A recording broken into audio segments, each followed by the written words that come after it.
Hello, hello, hello. Welcome to the shed, and this is the first One-A-Day Musicianship Challenge. My name is Mr. H. I'm a high school teacher, and I have a problem. My problem is I made this beat, and it's not complete. So let's listen to it a little bit. It's missing some drum parts, and I'll let you hear it. Here it is.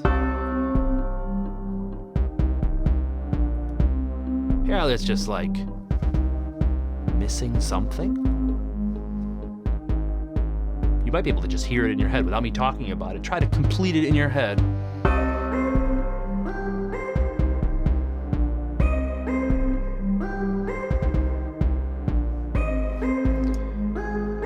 And now I'll play along with it, and I'll add in what it's missing.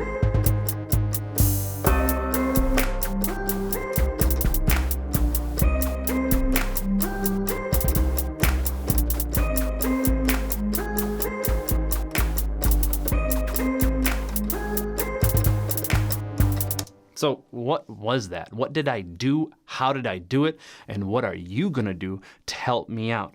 Okay, so normally a drum beat, a drum pattern has three basic elements. It has the snare drum, which is the most important thing. The snare drum plays on what's called the backbeat. The backbeat is beats 2 and 4. So let's say you're at like a concert and you have a piano player and he's like, okay, put your hands in the air. Oh. And clap along, y'all. And it's clap, clap, clap, clap. And those beats, that's the backbeat. It's beat 2 and 4. It's the most important part of a drum groove. You can get through a song and just have people clap on 2 and 4. So that is the first part, is that. The second is the kick. Now, I have supplied the kick already. So if I was going to go play, a groove and add in the kick, I have like 1 and 2. This is the kick. I could just play kick and snare. And that last thing is this. This is the hi-hat. Now the hi-hat's going to play the subdivision. A subdivision is an equal division of the beat, and the beat is what you tap your feet to. So let's get our feet tapping here. So tap your feet to the beat. Let me rewind it a little bit. Tap your feet to the beat. You have to internalize this. Feel it. If you look at any good drummer, they're not standing there drumming like this. They're not standing at all because they sit, but they're getting into it. So get it into your body, feel the beat, and count. 1, 2, 3, 4. 1, 2, 3. Repeat after me. 1 and 2 and 3 and 4. And your turn. Repeat after me again.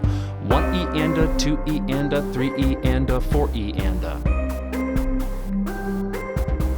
Now go with me. 1E and a 2E and a 3E and a 4E and a. Keep going. E and a 2E and a 3E and a 4E and a. That is called 16th note subdivision.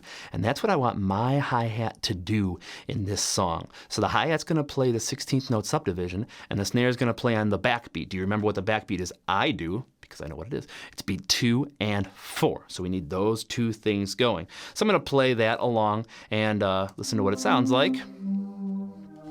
Get my hi-hat going. 1E and a 2E and a. There's the count off, by the way. 1E and a 2E and a 3E and a 4E and a 1E and a 2E and a 3E and a 4E and a. Good. Now, the one thing that'll kill your groove, destroy it, level it to the ground, is if you slow down or speed up. The beat has to be steady, and the subdivision has to be even. You can't do any one of these. You can't go 1E and a 2E and a 3E and a 4E and a. It has to be super steady, rock solid. It's an even division of the beat. Now, I know not everyone has this at home. Totally understand. That's why I need you to get creative. So for this challenge, I'm going to have you get creative. Give me a second. Don't tell anybody. But I think I have the last one. So this is going to be, it's super blown out. There it is. Bath tissue. It's toilet paper. This is going to be my hi-hat sound. I have experimented with all the things that I have in my house, and I have found that this sounds pretty decent as a hi-hat. My snare drum is going to be a combo. It's going to be my Jake the Dog mug, which I love so very much. And this is the last one too. This bottle of hand sanitizer. get a nice clink when I put them together. So first thing I would do is I would practice. So in my left hand, I'm going to play my hi-hat. You can do it differently if you want to cross. And actually, yeah, let me do it differently. How drummers use their right hand, so why don't we play it like drummers do? So I'm going to keep my hi-hat going here. 3E. This is not a product placement. And a 4E and a 1E and a practice outside. Tap your foot. Make sure you're tapping your foot. Don't, when I say practice outside, not outside your house. Practice outside of the song. 1E and a 2E. And remember, keep this nice and rock solid. And then you got to add in your backbeat. 1, 2, 3, 4. 1, 2. Add in the hi-hat. 1, 2, 3, 4. 1, 2, 3, 4. Now, the challenge is 16 measures long, and you have to keep that going the entire 16 measures. So I'm going to play it through using my, survival kit. And here we go. This is the count off. We have 1, 2, keep it steady, 1,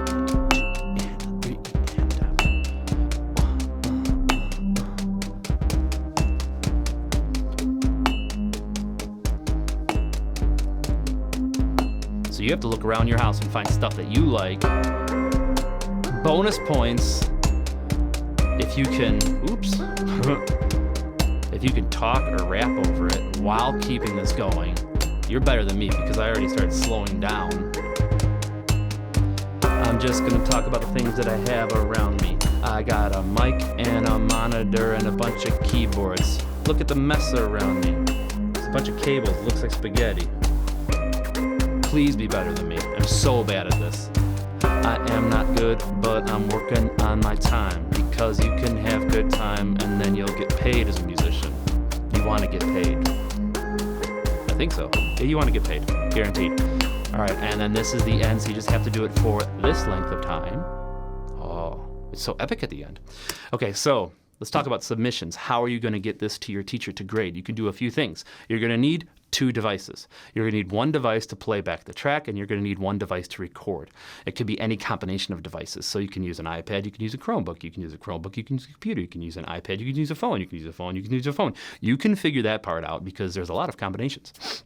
You need to record either an audio track of you playing along, or you can record a video track. And you can be as creative as possible. If you want, and then however your teacher is going to ask you, whether it's through Google Classroom or iTunes U or Showbie or whatever LMS, if you want to be part of this experiment, you can tag Shed the Music on Instagram. And then the hashtag for this one is Complete the Beat. I will look through the submissions, and then I will post videos of things that I find that are cool, fun, and creative that you come up with.